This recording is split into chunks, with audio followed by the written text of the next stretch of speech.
pour permettre aux Occidentaux de nous faire tant de mal? Parce que les dieux africains ne sont pas des dieux théistes. Parce que tu as la conception des dieux que les colonisateurs sont venus t'apporter. Dans le paradigme culturel et spirituel des Occidentaux, des Eurasiatiques, hein, donc Européens et Asiatiques, Dieu, c'est un être qui intervient dans la vie des êtres humains, n'est-ce pas, qui permet des choses ou qui stoppe certaines formes de choses, qui te protège de certains trucs, qui te donne du... Enfin, ainsi de suite. Un Dieu interventionniste. Dans le paradigme culturel africain, Dieu n'est pas un être interventionniste comme ça. C'est pas ça notre conception de Dieu. Pour nous, Dieu, c'est la nature c'est Dieu. Si on veut s'en sortir d'un problème, on doit étudier Dieu. Et c'est en étudiant Dieu que nous allons avoir la solution. Et Dieu, on ne l'appelle pas seulement quand on a des problèmes. Même quand on n'a pas de problèmes, on étudie Dieu. C'est-à-dire on étudie la nature. De manière à ce que le jour où le problème arrivera, eh bien, on aura déjà une solution de préparer. C'est à ça qu'on a... La connaissance, c'est ça. Dieu, c'est la nature c'est Dieu. Dans la culture africaine. Et la nature, c'est le livre saint le plus puissant qui n'ait jamais existé. C'est celui qui contient toutes les connaissances possibles. Quand tu étudies ce livre, tu comprends le fonctionnement, n'est-ce pas, de la nature, eh bien ça te permet d'avoir des moyens de résoudre des problèmes. C'est ça Dieu en Afrique. Tu vois un peu? Les peuples qui nous ont dominés, ils nous ont dominés parce que c'était des peuples qui n'avaient pas ce que nous avions. Pendant que nous étions focus à construire des grandes civilisations, construire, développer les mathématiques, développer la médecine, développer l'architecture, développer ainsi de suite. Eux, ils n'avaient pas de ressources.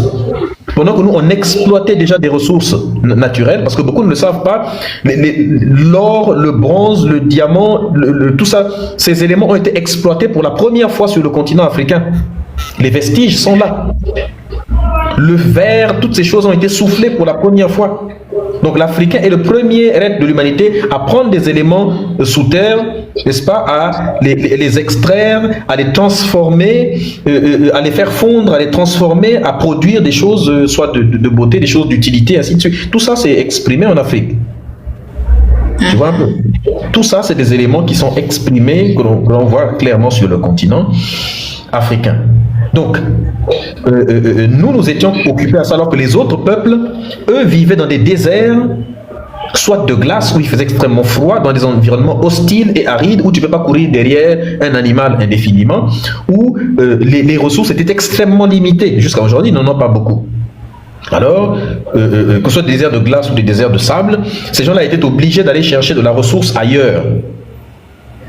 Alors, ils venaient nous attaquer, nous, parce que nous, on vivait dans des endroits très luxuriants, des forêts, des savanes, il y a des cours d'eau, il y a des rivières, il y a des fleuves, il y a tout. La nature nous a tout donné. On a tout donné. Non, on avait déjà tout. On n'avait pas besoin d'aller coloniser d'autres peuples pour avoir leur richesse ou leur terre. Mais eux avaient besoin d'aller coloniser d'autres peuples pour aller s'emparer de leur richesse. Nous, on n'en avait pas besoin. Et donc, eux, ça leur a donné une attitude, n'est-ce pas, de dépossession de l'autre, d'agression. L'agressivité s'est déjà installée parce que ça dépendait de leur survie, alors que ce n'était pas le cas chez nous. Tu vois? Donc, nous, on n'a pas de froid d'hiver, des périodes comme ça. Beaucoup ne se rendent pas compte de ça. Donc voilà un peu, on vit dans un endroit où la nature... Et donc on était concentré maintenant à développer chez nous plutôt que chez les autres. C'est pourquoi on a eu des grands empires, des grands royaumes. Des empires qui étaient extrêmement riches même à l'époque.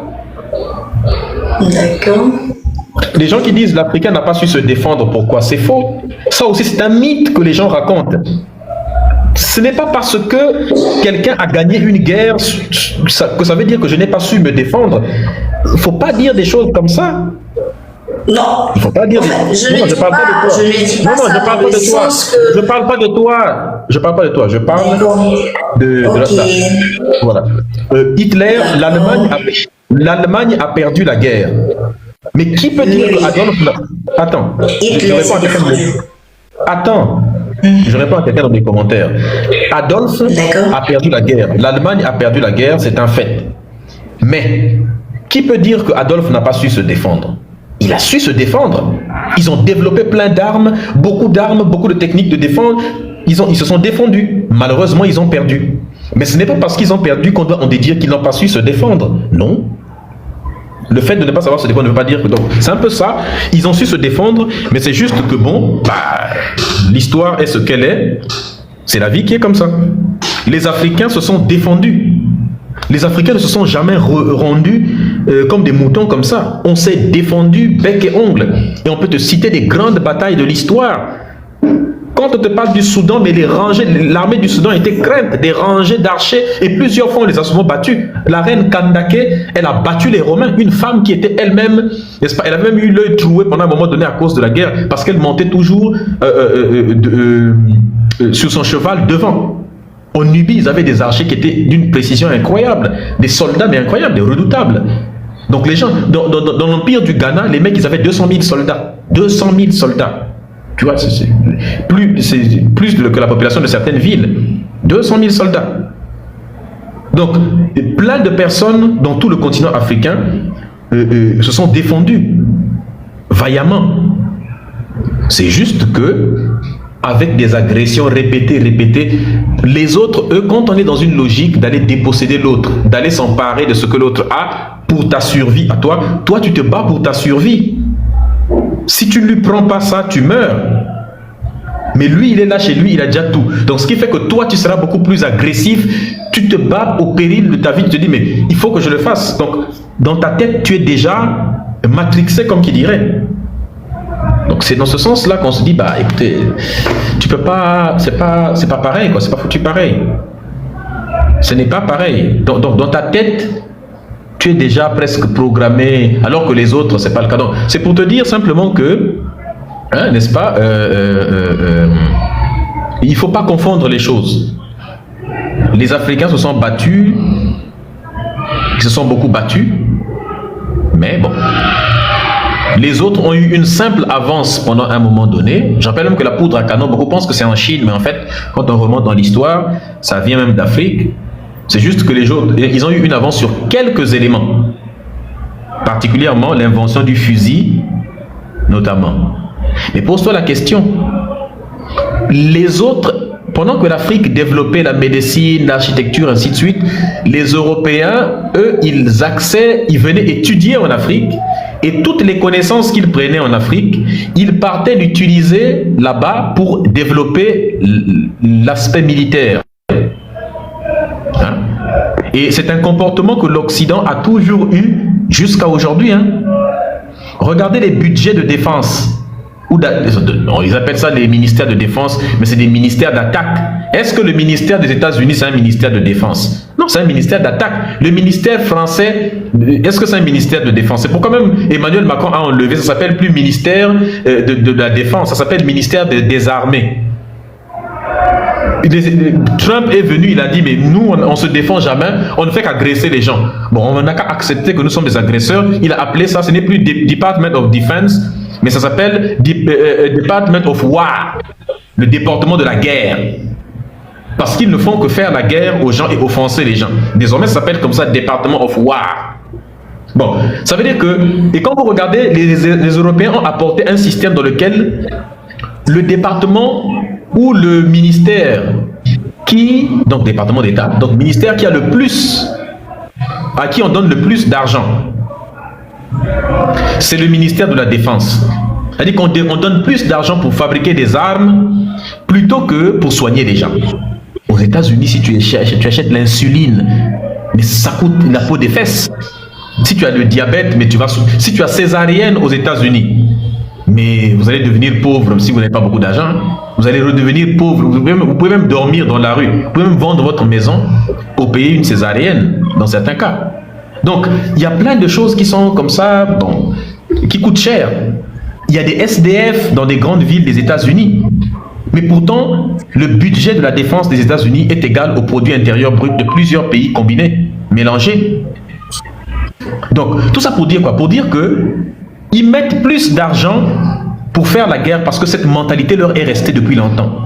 Alors que l'Africain n'avait pas cette mentalité hyper belliqueuse qui consiste à dépenser tout l'argent qui devrait aller dans le bien-être des gens pour aller le mettre dans l'agression des gens. Parce que notre priorité n'était pas d'aller agresser les gens. On avait déjà tout chez nous.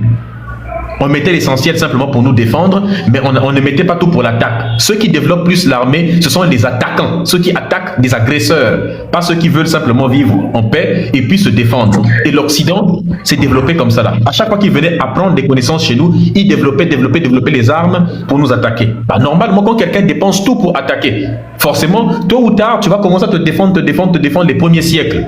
Mais il finira un moment où il va finir par te gagner. Parce que dans sa tête, c'est calibré qu'il doit t'attaquer. Et tout ce qu'il a comme connaissance, il l'amène là-bas. Toi, tu n'as pas le temps de tout mettre dans ça. C'est simple. Donc, si on nous a gagné, c'est parce que nous sommes plus sages que eux. Il y a des fois où, comme ça, un voyou va réussir à gagner contre toi. Parce qu'il est voyou, justement. Pourtant, toi, tu n'es pas voyou, tu es quelqu'un de sage. Donc, ça ne veut pas dire que tu es plus faible que lui. Ça veut dire que tu es plus sage que lui, tu es plus intelligent que lui. Ce que toi, tu proposes est meilleur que la sienne. Mais comme il est beaucoup plus voyou, il est beaucoup plus violent et agresseur, bah, il va gagner sur toi. Mais ne prends pas le fait qu'il a gagné. Et ce voyou-là va aller propager partout que non, s'il a gagné, c'est parce qu'il était meilleur. Non, c'est pas parce que tu étais meilleur. Au contraire, c'est parce que tu étais pire que moi. Et les Africains n'arrivent pas à comprendre que si l'Occident a gagné sur l'Afrique, c'est à cause de tous ces enchaînements, parce qu'ils étaient pires que nous. Et les gens pensent que, ouais, toi aussi.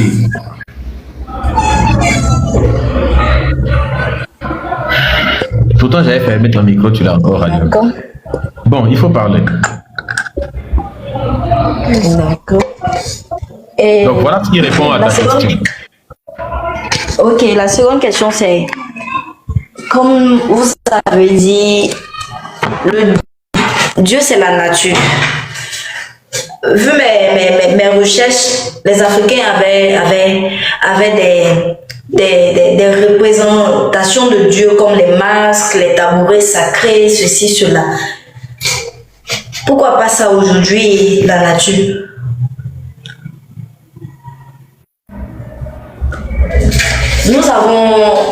Les Africains avant avaient des représentations de Dieu.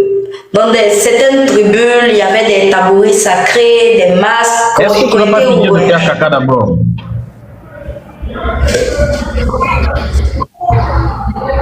Tu es aux toilettes, non? Non, je ne suis pas aux toilettes. Non, mais l'écho, là. C'est comme si non, je ne suis pas aux toilettes. Non. C'est mon assiette. Tu es dans la cuisine? Oui, je suis dans la cuisine. Je me suis éloigné un peu du bruit. Ta cuisine là est un peu bizarre, mais vas-y. D'accord. Comme je disais, il y avait des représentations de Dieu comme les masques, les tabourets sacrés et autres. Pourquoi pas ça pourquoi pas ça? Et vous dites la nature. Bon, la nature, je ne sais pas. Je n'arrive pas à comprendre. Quand on dit Dieu, c'est la nature, je n'arrive pas à comprendre, en fait.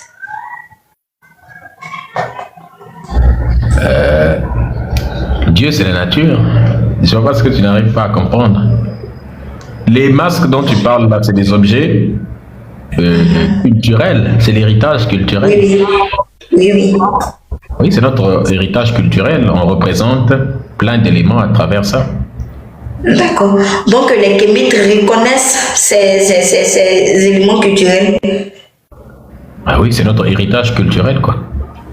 Ah, d'accord. C'est de l'art.